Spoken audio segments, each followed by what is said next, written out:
How's it going, ladies and gentlemen? My name is Ruffled Rowlet, and welcome back to a brand new video, guys. So, as you all know, there are tons of rumors right now going around about the upcoming quote-unquote Nintendo Direct, and there's actually another rumor video that I'm going to do probably tomorrow because I still need to do a little bit more research on it before I actually cover it, but it was sent to me by one of you guys over on Discord. But either way, I'm going to go through that later, and I'll probably do that tomorrow. But for today, we have this rumor right here on, I think, yeah, this is on 4chan, yeah. I didn't realize for a second it was 4chan. Jeez, what's wrong with me? Either way, so apparently this one says there's going to be a Nintendo Direct on July the 26th, which is 2 days from now. Now, there's been rumors saying that it's going to be potentially also by people, I think by this guy called Marcus Stellar or whatever, which I guess has some sort of credibility. I've seen him, like, leak stuff in the past as well. But he was saying as well, there's going to be, expect a Direct to happen between the 22nd of July until the 20th of August. So in between that time span, there's going to be a Direct guaranteed. We've had tons of these rumors coming out, and I want to read this one because I thought it was kind of interesting. I want to go through it and see what it's all about and what's the deal, okay? So, let's get started, guys. Here shall we. So, Nintendo 3DS headlines, and then Switch headlines. We'll start with the 3DS headlines here that we have, and oh boy, I actually just made the logo bigger, but, you know, actually, yeah, let's do that. Let's just keep the logo big. So, here we go. Nintendo 3DS headlines. The first one here, Paper Mario: The Thousand-Year Door 3D. The direct starts with this and the faithful recreation of the game with a slightly updated art style to reflect the last two Paper Mario installments. The game will be releasing spring 2019. As someone who doesn't know anything about the Paper Mario games, I can't comment on this. I will have to, like, refer you guys to this. If you understand what this is all about, just please go ahead and, like, let me know in the comments down below if this is logical, if this makes any sense. Just let me know, because I have no clue. I don't know anything about Paper Mario, so I couldn't really give you an answer here. But the next one is Super Mario, Mario and Luigi, Bowser's Inside Story, plus Bowser Jr.'s Journey. The game gets a new trailer with release January 28th. This is also for the 3DS, which would make sense, because they already said they don't want to let the 3DS die yet. They still want to put out new games for it. It will just generally put out games for them. The next one is WarioWare Gold, which we think is already being confirmed. Just a quick reminder, the game will be releasing tomorrow, and this is like, you know, July the 26th, which means July the 27th, would make sense. Then Yokai Watch 3, the third generation of the Yokai Watch franchise, will be coming to the West. The game releases spring 2019, which I guess would make sense, but, like, because I think Yokai Watch 3, as far as I've understood, is only Japanese so far, and apparently it's going to be coming now, according to this, it's going to be coming to the West as well, with an English translation, I guess, which would make sense, because I don't know much about Yokai Watch. I just know that there are 3 games, I guess, and I know there's a Japanese Yokai Watch 3, but I'm not sure if there is an English version as well. So if this is supposed to be like an English version coming, like, just to the West, this would be actually pretty cool and really interesting. So I don't know, but either way, Nintendo Switch headlines. The Nintendo Switch update version 5.2.0, more icons for your profile. Start time in specific games are faster. These games include Super Mario Odyssey, Legend of Zelda Breath of the Wild, and Splatoon 2, with more supporting this improvement at a later date. There's now a improvement where your Switch is kept in a state where online connectivity stays even if you power off the Switch.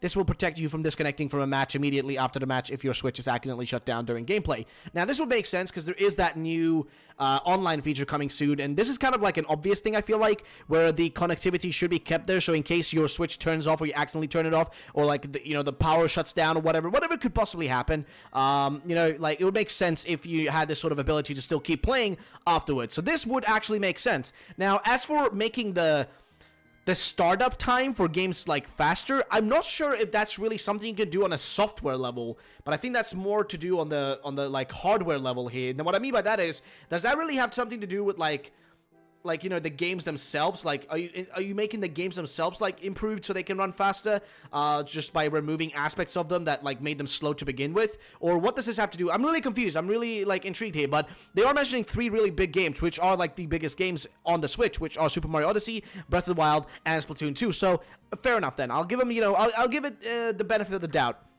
Next one here. Due to popular demand, Netflix and Hulu are now available on the eShop after the Direct. Now, this is something that's actually been rumored that it's gonna happen now, and there's been actual, like, images and stuff shown of this, and, like, this seems like it's an actual thing that is happening. So I wouldn't be surprised if we do actually get ourselves a Netflix and Hulu app on the Nintendo Switch. I know people want that. I want Netflix on there. I even want YouTube on there. But due to, like, previously people being able to hack the systems, like, specifically hack the, you know, the Wii and the Wii U and stuff, were really easily, like, hacked because they had browsers. They had, like, an internet browser in them, and because those browsers, it caused the game, like, it caused so many issues for Nintendo, because they had to literally deal with people hacking 24/7, and they had to put in like new updates and stuff. As someone who does like hacking their system and being able to put in like, emulators and ROMs into my stuff, and actually, adding my own backgrounds and all that stuff, custom wallpapers, I'm fine with hacking as long as it doesn't go to like the illegal stage where like, oh, all you ever do is just go and use it to like download stuff illegally. That's just wrong. But if you just want to change your, maybe randomize a Pokemon game, or like, play a freaking ROM from like ages ago, or play an actual ROM hack, in that sense, I don't mind it. Like, in that sense, I see a reason to hack the system for those specific, aspects. But yeah, either way, I do understand though why they, specifically don't want to have like those ways for you to like hack the system easily through the browser and stuff, because yeah, it was just easy in the past. Either way, Super Mario Party, a quick new trailer showing new mini-games, board, and characters. All of the board dolls will be joining the party, so I'm not sure about that. Again, I'm not, like, the biggest person into Mario, but this one actually sounds interesting. I guess a new trailer, another trailer, I guess, would make sense, because we already saw the game during the E3, presentation. Then they have a Kirby Star Allies quick talk about DLC Wave 2 and 3. Wave 2 will be coming out in North America on July the 27th. Some gameplay is shown off of it. This will also show a teaser of Wave 3, and Magolor as the first character shown, with an estimated release date of fall 2018. Yoshi's Flip Side, the new Yoshi game, gets a new trailer. There is no release date besides 2019. Okay, well, I mean, I would want to see some more Yoshi, because we've literally been waiting for Yoshi forever. It was shown like last year in the Nintendo Direct. One simple trailer. I don't think we even got it. I can't remember. Did we get a name for it? Was it Yoshi's Flip Side? I can't remember, but we know we saw a little bit of it. And I haven't seen anything of that game since. Like, there's been no information. Then next up here is Super Smash Bros. Ultimate. Sakurai shows up on camera to talk about, to talk to us about the game. He specifies that he'll specifically be talking about modes. Classic mode is back. It's back to how it originally worked in the 64 Melee and Brawl. However, it does have the intensity meter. All-Star mode is is the same. And Sakurai mentions how exciting it will be to fight all 65 fighters from Smash history. Break the Targets has returned and will have a different stage for every fighter. Sakurai mentions how it's an incredibly difficult feat, so he hopes you will try them all. Sakurai then transitions into the new multiplayer modes, Smash Run from Smash Bros. 3DS is back this time. The map is a lot larger, and you can encounter your opponents on it. You can play with up to 8 other people at once online. Sakurai mentioned that this can get pretty hectic. Sakurai also brings up for fun and for glory, returning for Smash Bros. 3DS and Wii U. To wrap things up, Sakurai shows a teaser for an upcoming story mode. He doesn't show much besides an opening cutscene. Sakurai tells the viewers to keep posted for more news in the future, and check the Super Smash Bros. Blog on the website. Mario Kart 8 Deluxe, there will be new DLC, 2 new cups, and 2 new characters. The new cups are called the Cap Cup and Maxim Cup. The 2 new characters are Pauline and Kirby. I feel like I've seen this one right here, Kirby, mentioned before. Only 2 tracks are shown. However, the first is a construction site track, which has inspiration from the original Donkey Kong arcade game. The other is Green Greens. The DLC slated for release in early 2019. Shovel Knight King of Cards. Oh boy, a lot of that. Shovel Knight King of Cards, and there is finally a trailer and a release date. It will come out in November. Timed exclusive for Nintendo Switch on the same, just Shovel Knight, I'm not really too into that. Crystal Crisis, a brief showcase of Crystal Crisis for Nintendo Switch. The game released on September 11th. Okay, that's a bit of a weird... just me? That feels like that's a little bit like a... you really? Okay. Undertale actual gameplay is shown, and as well as a release date. The game will be coming out September 21st. The game will be released physically and come packaged with a Temmie amiibo. This will be unlock exclusive content in the Nintendo Switch version. However, it is not clear what. And then Super Mario Maker Deluxe. This is a version of Super Mario Maker for Nintendo Switch. And then I just go through the information about that because, again, I am not too much into Mario, so I'm really not going to break down every single aspect of this.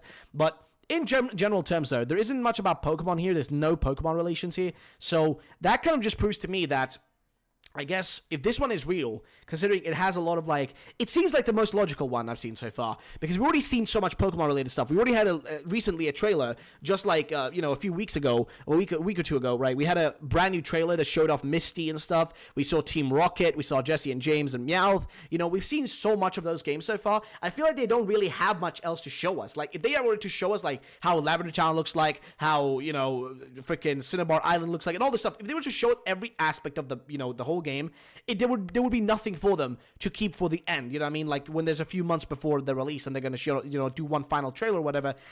I feel like they would be wasting too much precious stuff in the game. Just showing it off all throughout the freaking trailers all the way until release. It would just be kind of pointless because they'd be just spoiling every aspect of the game and every area. Okay, but in general though, as you guys can see, this quote-unquote leak or rumor, whatever you want to call it though, doesn't seem to hold anything Pokemon related, and as I just mentioned, it probably shouldn't, because as we've kind of gone through, there's no reason for to show any more Pokemon stuff. If they show too much, just Pokemon Let's Go Pikachu, Let's Go Eevee content, and just spoil everything, there'll be nothing for us there, quote-unquote new to experience. If we've seen every area, every part of the map, and everything, there's no reason then to be excited about seeing any of those places in 3D, because you've already then seen them through trailers. So in that sense, I'm gonna just say that, okay, this is cool, this is a Nintendo, Direct related thing. If this one is false, then hey, I don't know. If it, has some truths and some, lies and stuff in it, then maybe potentially there could be Pokemon stuff here that's not mentioned specifically in this post. You never know, because a lot of times there's these quote-unquote leaks, rumors, whatever you want to call them,